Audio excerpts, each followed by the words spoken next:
Avi will be presenting on planning phase. How long is ideal? Avi joined Southwest Project Management Toastmaster in mid 2019, and since then he has basically occupied any single role in the club. He has been all the way from president, VP of Education, secretary. I guess the only thing you haven't been is treasurer, I believe. I mean, that's correct, but you have occupied all the roles in the club and have participated in every single meeting. By profession, Avi is a technologist and as a hobby, a published photographer, a real good one too. His project management teaches us lessons that we can implement on our day-to-day life. Today's speech is about execution when there is no adequate time to plan. So Avi will be presenting a 10 to 12 minute speech. Avi, the floor is yours. Thank you, Mr. Toastmaster. I'm going to present my screen. And before that, I just want to say, we don't do presentations like this in Southwest. But today, based on what we see and have, this is our family, and it is right to share information like this with our family. I am going to share my screen. Is it visible? All right. Ladies and gentlemen, friends of Southwest Project Management Toastmaster Club, I am going to talk about a real life situation today, but I want to thread the real life situation using certain project management techniques to go to that real world situation. So my request to you is to hang in tight so that you can get each and every information. And please stay with me throughout because this is a critical and important presentation. Moving on, what are the two fundamental tasks of a project manager? And you don't have to be a certified project manager. Even getting the house painted clean or any running a chore is also a project management task. So what are the two fundamental things that you as a project executioner, manager, lead have to do? Planning and execute, as simple as that. Of course, there are many other things, but this is the bare bottom that you need to do: planning and execution. Many of you have learned on the PMP side of it, or whichever project management skill that you are into. What is the adequate time to plan to execute your project? Anybody? It is 20% generally. If you're sorry, thank you. Yes, so it is obviously 20% of the whole project duration you are dedicated to planning. That's when you can do a pretty good job there.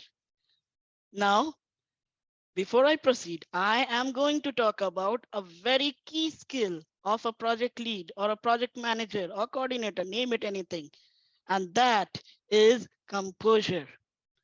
What exactly is composure? It is a state or feeling of being calm and in control of oneself. Why do I mention that? And before that, let me go ahead and show you something else. This, you can call it any chart, but this basically talks about your pressure and performance chart. If the pressure is low and your performance is low, you generally are into a little bored situation. As things go up and go more on the pressure side, you get into an idle zone, you become comfortable, then you stretch yourself. As pressure increases, your performance then goes down, it strains, and finally you get into something that's called burnout situation. Many of us get into this burnout situation if the pressure gets immediately very high. There is nothing wrong in that. That's the human way of doing it. So why did I show this? When we have an ideal project where we are given 20% of planning timing, or let's say any comfortable time zone, we are in our ideal zone where we know what we are doing, our brain is working as it should be, and then things get done pretty good. And again, this is an ideal situation. What happens when the planning timing squeezes? The pressure increases. You need to bump up your performance. This is when you stretch yourself, you get into a strained zone. Why? Because you need to deliver something you didn't get enough time to plan. Chances of fail is high here. Hence, you are getting into a very stressful situation here. What happens when you don't have any planning time? This is exactly what happens when you are getting into the high pressure zone. And at times when you are into a high pressure zone, you get into burnout or the zone of delusion. Let me tell you a little bit about what happens in zone of delusion.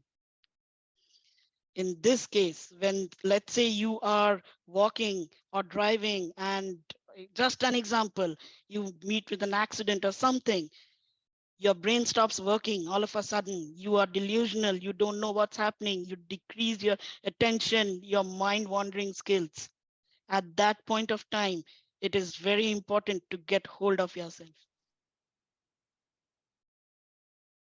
And that is where in project management term, there is a term called just enough planning. When you don't have time to plan, but you have to deliver, you need something, a template, something in your head that will keep you on track. That will, even though you are delusional, you just need to remember all those things to get out of that situation. Now, let me tell you something. In IT world, I am from IT. When very rare we are put into situations like this, we have something that and that is specifically to me I'm talking about, not in general. We have something that's called scope, build, check, deliver. It is as simple as that. If you are asked to do something, if the client or your deliverable or anything is in an extreme time that you have to deliver, pressure is super high, forget your planning side, scope it, build it, check what you're delivering, and finally deliver. As simple as that. But in real world scenario, when things of this kind happens, you may not have that much of time to go and refer a PMP book or any kind of project management book. Every situation has a very different call of that moment. And we in current time need to have something similar of this 1 or 3 word framework to get out of that situation. And let me tell you what I'm talking about.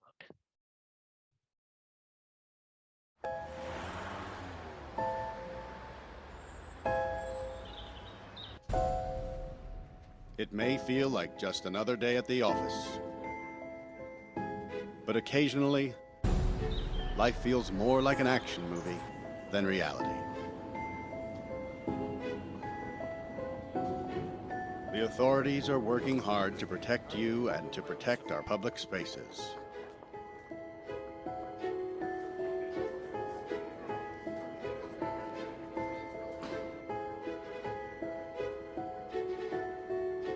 But sometimes bad people do bad things. Their motivations are different.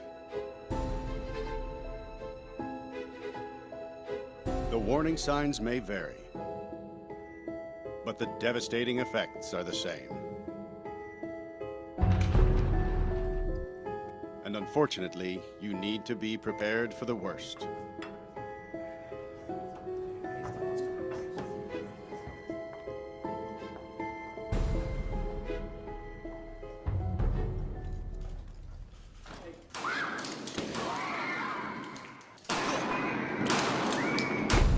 If you were ever to find yourself in the middle of an active shooter event, your survival may depend on whether or not you have a plan.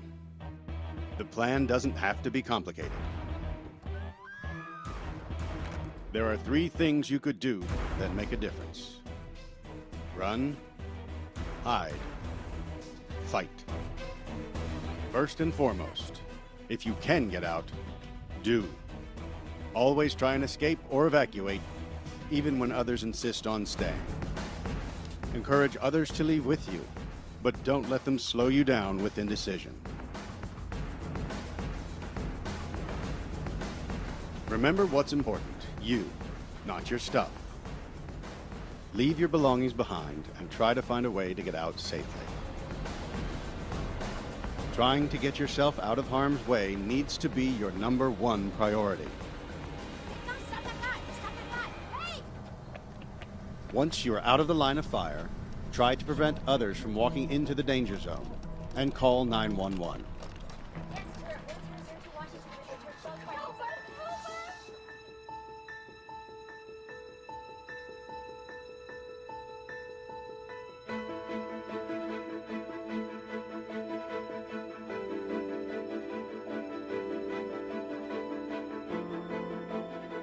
If you can't get out safely, you need to find a place to hide.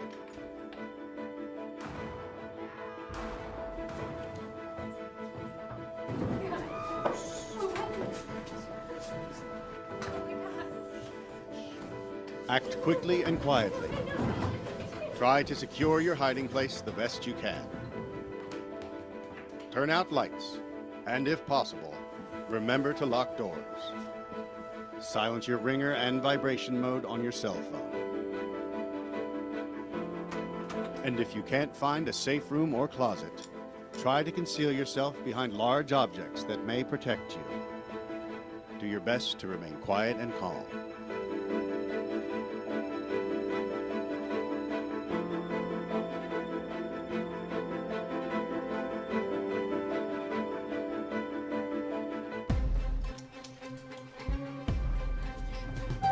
As a last resort, if your life is at risk, whether you are alone or working together as a group, fight. Act with aggression. Improvise weapons. Disarm him. And commit to taking the shooter down, no matter what.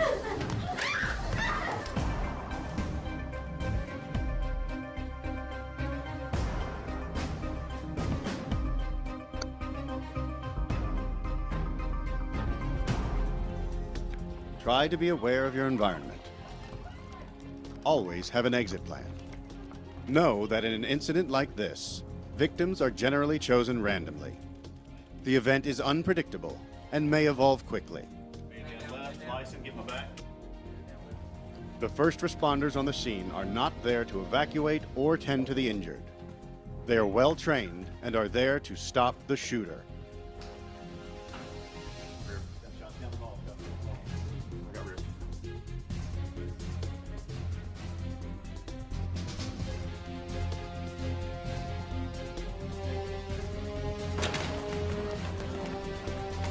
Your actions can make a difference for your safety and survival.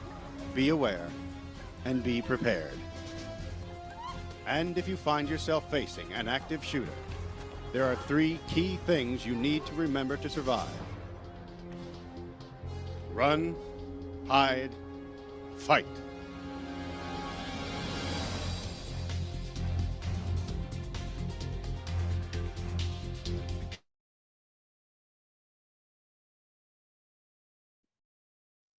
Didn't see that coming, huh? Nobody does. And that's when things go wrong. I know our president and our VP is going to send me lengthy email saying, why did I not give disclaimer and all? Nothing comes in this sort with a disclaimer. And I'm glad I was able to share that with everybody. Thank you, everybody. Back to you, Mr. Toastmaster.